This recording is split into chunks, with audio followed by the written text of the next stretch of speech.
Assalamualaikum warahmatullahi wabarakatuh. Shalom, salam sejahtera, Om Swastiastu, salam kebajikan buat kita semua.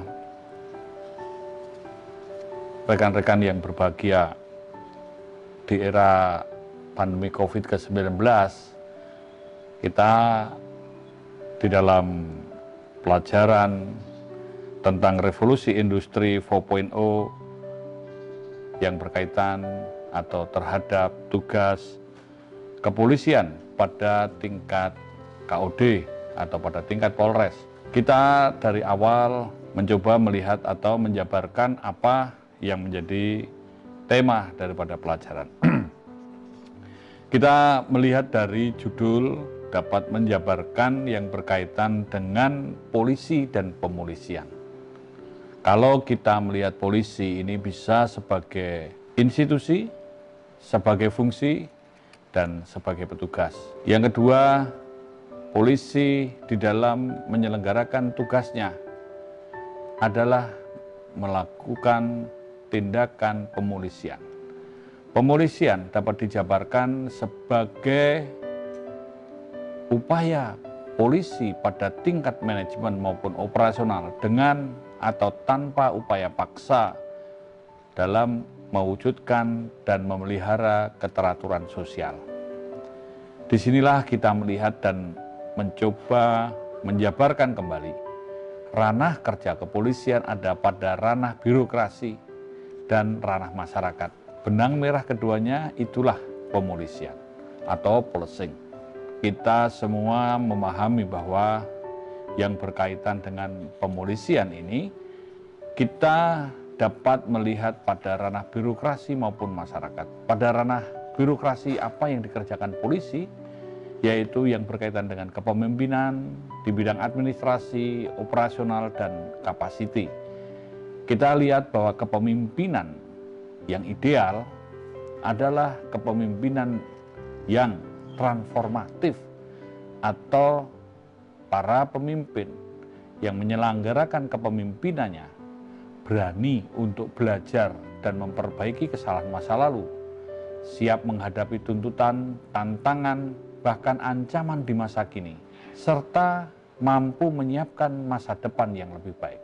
Yang berkaitan dengan tugas administrasi adalah berkaitan dengan perencanaan, bagaimana membuat model-model untuk menyelenggarakan tugas-tugasnya, baik yang ada di dalam birokrasi maupun yang ada di masyarakat. Kemudian yang berkaitan dengan pembinaan sumber daya manusia. Bagaimana membina sumber daya manusia ini berkaitan dengan rekrutmen, pendidikan, latihan, dan ada coaching atau transformasi pengetahuan. Juga berkaitan dengan penggunaan sesuai dengan kompetensinya dan juga berkaitan dengan pemeliharaannya atau perawatan sumber daya manusia ini sehingga dapat bekerja secara profesional, cerdas, bermoral, dan modern. Arti profesional adalah ahli, cerdas itu kreatif dan inovatif, bermoral adalah berbasis pada kesadaran, tanggung jawab, dan disiplin, dan modern adalah berbasis pada ilmu pengetahuan dan teknologi. Nah, sejalan dengan hal ini, tentu kita juga melihat yang berkaitan dengan operasional yang dilakukan kepolisian. Ini ada yang bersifat rutin. Ini berkaitan dengan atau berbasis kepada intel dasar, kalender Kamtibmas, dan juga perkiraan-perkiraan intelijen. Pada operasi yang sifatnya khusus atau pada masa yang temporer, kegiatan protokoler atau kegiatan operasi kepolisian yang sifatnya terpusat atau mandiri kewilayahan. Operasi yang sifatnya kontingensi adalah operasi-operasi menghadapi permasalahan-permasalahan yang disebabkan karena manusia, seperti ada konflik skala besar, adanya teror bom atau hal-hal lain. Yang kedua karena juga adanya bencana alam. Dan ketika ada kerusakan infrastruktur, sekarang ini ada pula juga yang berkaitan dengan masalah wabah atau pandemi COVID-19. Rekan-rekan sekalian, tugas kepolisian yang selanjutnya di tingkat KUD, kita tahu semua serba terbatas, maka diperlukan ada kapasiti. Di sini perlunya inovasi dan kreativitas. Bagaimana untuk penguatan dan perkuatan bagi institusi. Kemudian yang selanjutnya tugas kepolisian di ranah masyarakat adalah pertama ada berkaitan dengan membangun kemitraan. Bagaimana kepolisian ini bisa membangun kemitraan dengan para pemangku kepentingan lainnya, dari pemerintah, dari anggota Dewan atau DPR, DPRD, juga dari para pakar, para ahli, sektor bisnis, media, LSM, tokoh masyarakat, dan sebagainya. Kemudian yang selanjutnya di ranah masyarakat, tugas polisi adalah memberikan pelayanan kepada publik.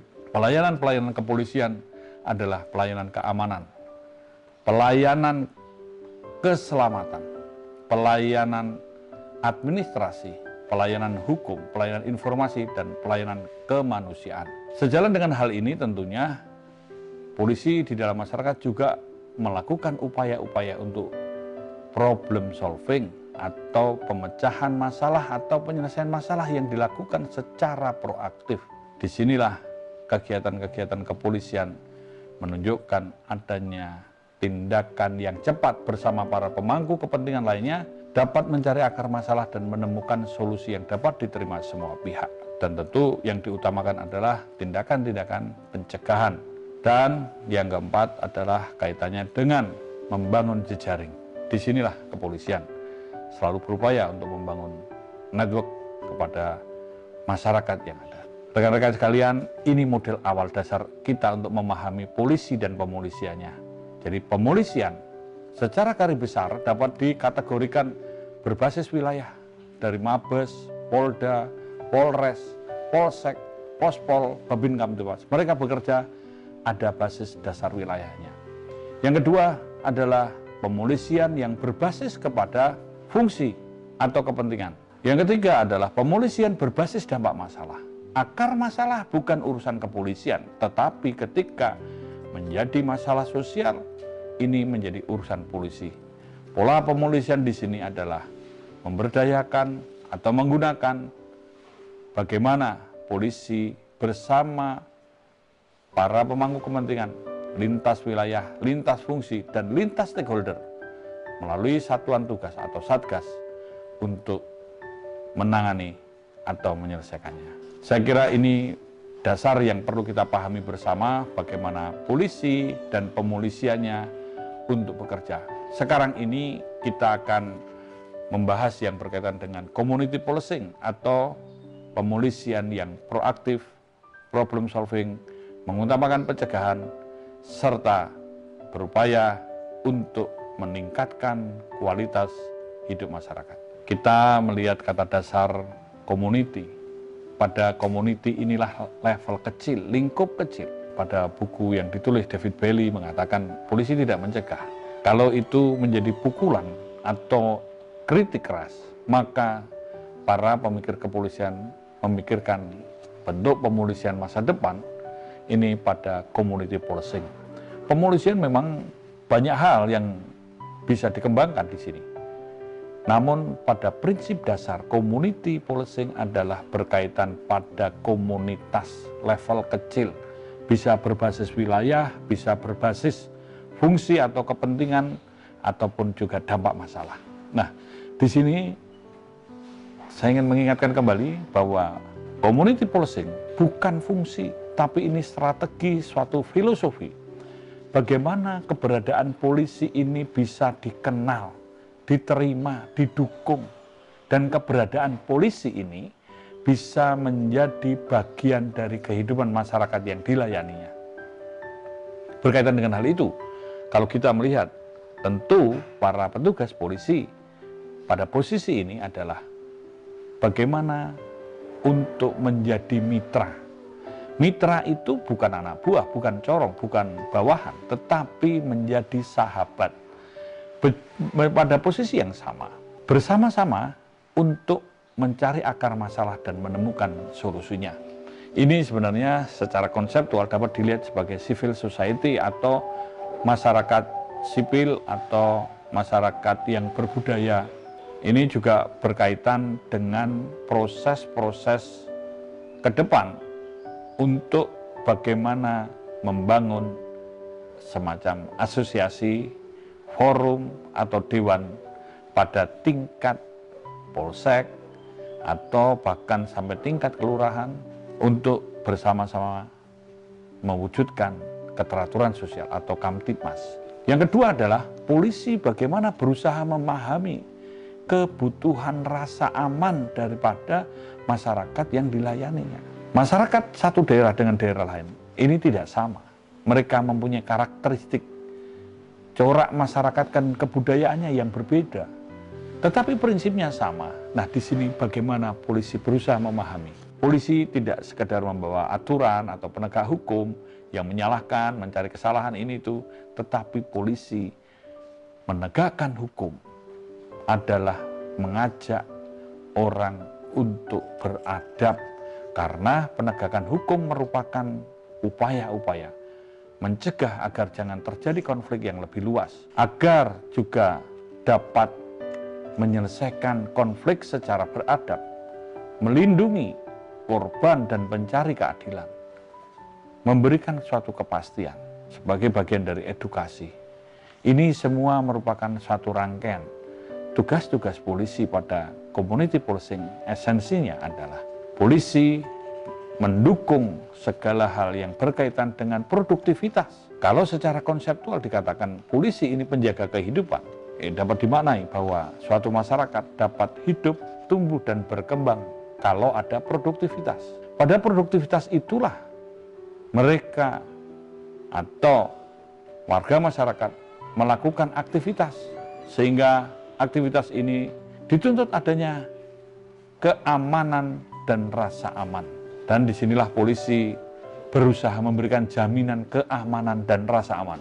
Polisi bukan sekedar penegak hukum, tetapi juga penegak keadilan. Karena polisi ini penjaga peradaban. Hukum menjadi simbol atau ikon dari peradaban. Dan polisi adalah sebagai pejuang kemanusiaan, yaitu para petugas polisi ini nguwongke, mengangkat harkat dan martabat manusia, sehingga polisi-polisi ini menjadi ikon, bekerja dengan tulus, bereaksi dengan cepat.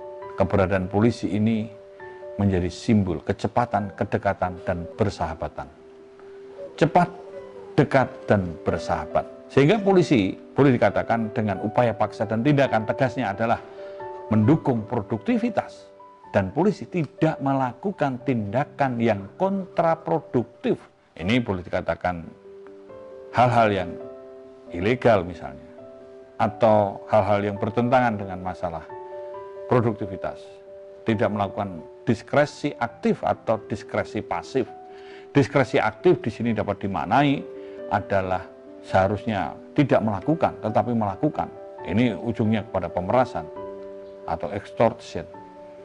Yang kedua, diskresi pasif, harusnya berbuat atau bertindak, tapi tidak melakukan karena telah mendapat sesuatu, atau bribery atau penyuapan. Ini yang harus dilakukan. Polisi penjaga kehidupan, pembangun peradaban, sekaligus pejuang kemanusiaan. Rekan-rekan sekalian, sekarang kita membahas tentang pemolisian pada tingkat KOD atau tingkat Polres di era revolusi industri 4.0. Kita semua tahu bahwa Polres merupakan bagian kesatuan operasional dasar yang terlengkap, yang memiliki jejaring fungsi-fungsi kepolisian terlengkap. Nah, di sini tentu kita bisa melihat bahwa di era digital, di era revolusi industri 4.0, semua dituntut cepat, membunuh ruang dan waktu. Artinya, pada konteks seperti ini, pelayanan kepolisian dituntut untuk cepat, tepat, akurat, transparan, akuntabel, informatif, dan mudah diakses. Kalau kita membahas tadi pada pemolisian dan community policing, Di era digital, kita memikirkan bagaimana mengimplementasikan cara-cara pemolisian di era digital ini dengan menerapkan electronic policing atau e-policing. E-policing bukan berarti teknologi saja atau mematikan cara-cara yang manual, tetapi adalah mengelaborasikan sehingga penanganan yang berkaitan dengan cara-cara aktual dan virtual ini menjadi satu bagian, sehingga ini saling mendukung. Di era digital, standar yang harus dilakukan adalah adanya back office, application, dan network. Back office ini merupakan pusat K3I, menjadi pusat komunikasi, koordinasi, komando pengendalian, dan informasi. Disinilah nantinya akan menganalisa, menginput data, membuat suatu sistem-sistem agar tidak saling tumpang tindih atau dalam tumpang tindihnya dapat menghasilkan sistem informasi yang bermanfaat. Sehingga produknya dapat digunakan untuk pencegahan, perbaikan, peningkatan kualitas, bahkan untuk pembangunan. Back office akan didukung dengan adanya aplikasi. Aplikasi ini merupakan sistem recognize, sistem inputting yang berbasis pada artificial intelligence. Sistem-sistem data ini nanti akan terkoneksi yang ada di dalam back office atau sesuai aplikasi yang diinginkan, seperti face recognition, kemudian kalau di kendaraan bisa untuk vehicle recognition dan automatic number plate recognition, atau juga yang berkaitan sistem-sistem untuk pola pengamanan berbasis CCTV, GPS, GIS, dan seterusnya. Kemudian yang berkaitan network, ini ada jejaring, bagaimana semua berbasis pada internet atau Internet of Things. Jadi rekan-rekan sekalian, bahwa membangun sistem ini adalah membangun model dengan back office, application, dan network, dan juga adanya pada sistem-sistem pengamanan secara elektronik di bidang lalu lintas atau melalui IT for road safety atau boleh dikatakan sebagai road safety policing. Disinilah bagaimana polisi ini di dalam membuat suatu sistem atau model harmoni ataupun IT for road safety ini bisa saling bersinergi. Sistem yang harus dibangun adalah membangun atau membentuk big data dan juga menuju pada one gate service. Membangun IT seringkali kita, ya mohon maaf kalau saya katakan ini seperti bilang beli jimat, kesaktiannya harus ditunjukkan dalam bentuk analisa infografis, info statistik, atau info-info virtual lainnya yang merupakan suatu prediksi antisipasi sebagai wujud solusi yang dapat diakses secara on time, real time, dan anytime. Pelayanan yang ditunjukkan kepada masyarakat yang berkaitan dengan pelayanan-pelayanan keamanan, pelayanan keselamatan, pelayanan informasi, pelayanan hukum, pelayanan administrasi, dan pelayanan kemanusiaan, ini kualitasnya prima. Karena ada back office, application, dan network tadi yang bisa dilaksanakan dengan cepat, tepat, akurat, transparan, akuntabel, informatif, dan mudah diakses. Rekan-rekan sekalian, ini mungkin suatu hal yang perlu adanya imajinatif. Kita bisa melihat, katakan Google, YouTube, itu ada back office-nya, ada aplikasinya, ada network-nya, ada inputting data. Kita semua di dalam mengamankan adalah berbasis pada peta, pemetaan, bagaimana memetakan wilayah, bagaimana memetakan masalah, dan bagaimana memetakan potensi. Ini semua saling terkait, sehingga pada tingkat Polres, apa yang dilakukan, apa yang dikerjakan, baik preemptif, preventif, represif, sampai rehabilitasi, ini ada indeksnya. Secara algoritma dapat dilihat, dapat ditunjukkan. Tingkat kualitas dan prestasi kerja polisi pada tingkat manajemen, pada tingkat masyarakat, ini juga bisa diwujudkan dan ada nilainya. Nah, sistem-sistem elektronik atau dengan sistem ini tentu ada pada kaitannya dengan rekam jejak digital. Kalau berkaitan dengan sistem lalu lintas, dapat saya contohkan. Misalnya dengan adanya ETLE, Electronic Traffic Law Enforcement. Ini ada Traffic Attitude Record, catatan perilaku berlalu lintas. Dan ada kaitan dari Demerit Point System atau sistem-sistem untuk merit atau apresiasi. Misalnya pada perpanjangan SIM, bisa tanpa uji ulang, atau juga cabut sementara dan cabut seumur hidup. Kemudian yang berkaitan dengan sistem di masyarakat, perlu adanya call center. Bagaimana polisi ini bisa melayani, ada kemana orang untuk kontak kepada polisi. Call center misalnya 110, 119, dan seterusnya. Kita perlu memikirkan bagaimana reaksi cepat kalau terjadi sesuatu. Sistem jejaring, sistem informasi, panic button, pengawasan CCTV kamera ini harus ada di semua lini. Artinya, kalau kita mau membangun, inilah saatnya membangun smart policing. Pemolisian yang cerdas, yang proaktif, problem solving. Ini berbasis elektronik dan diawai secara smart management oleh petugas polisi cyber atau cybercom.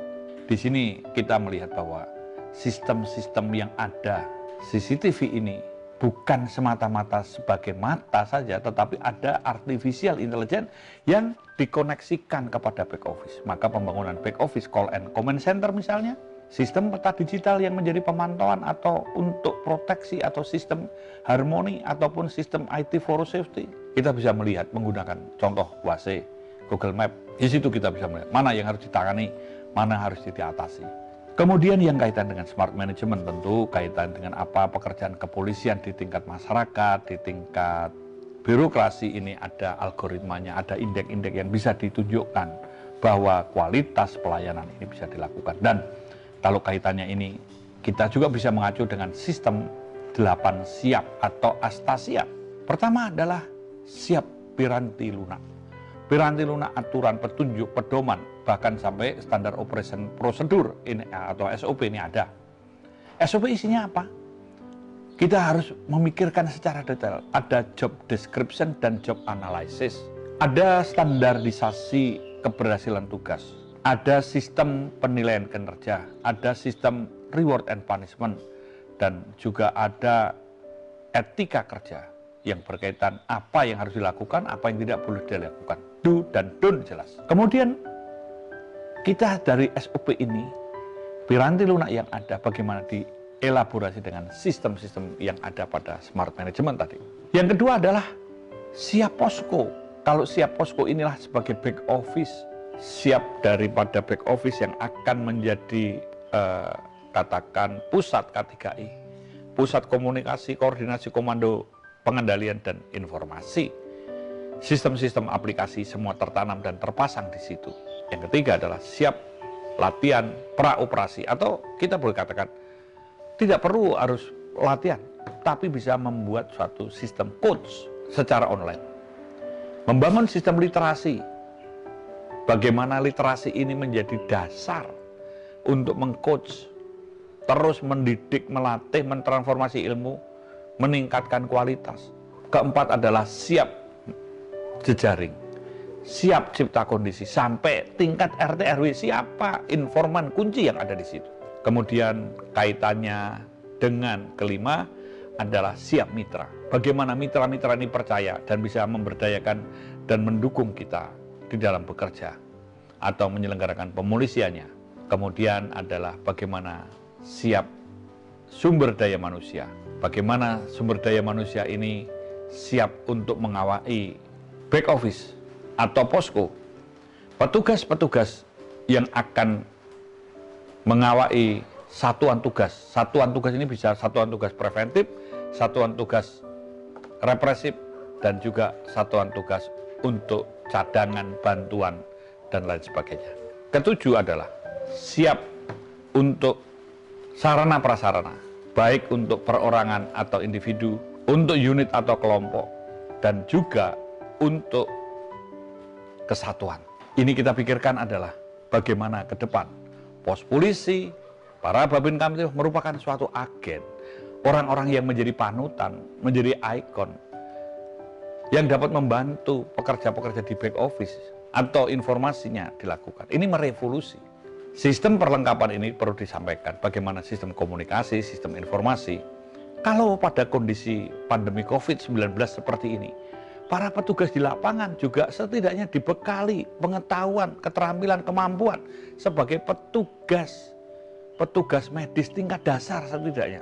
Jangan melepas anggota di lapangan tanpa petunjuk, tanpa perlengkapan. Tetap polisinya ini bisa menjadi ikon, menjadi simbol. Tunjukkan bagaimana kita ini bisa menjadi panutan. Masyarakat sekitar pantai misalnya, masyarakat sekitar hutan, masyarakat pertanian, masyarakat daerah perbukitan, masyarakat perlintasan, masyarakat kota, dan seterusnya. Sehingga pola-pola ini walaupun prinsipnya sama, tapi polisi bisa membuat dengan gaya yang lain. Dan polisi ini adalah tugasnya memanusiakan, mengangkat harkat dan martabat manusia. Pendekatannya bukan sekedar penegakan hukum, tetapi bagaimana seni budaya menjadi bagian penting. Literasi sangat penting, menjadi ikon penting. Bagaimana Polres dengan pekerjaan polisinya ini bisa menjadi ikon kecepatan, ikon kedekatan, ikon persahabatan. Jadi keberadaannya ini memang aman buat warga masyarakat, membawa manfaat dan menyenangkan. Ini harus kita bangun dengan suatu sistem, dibantu sistem elektronik, dengan model-model yang ada tadi sudah saya ceritakan.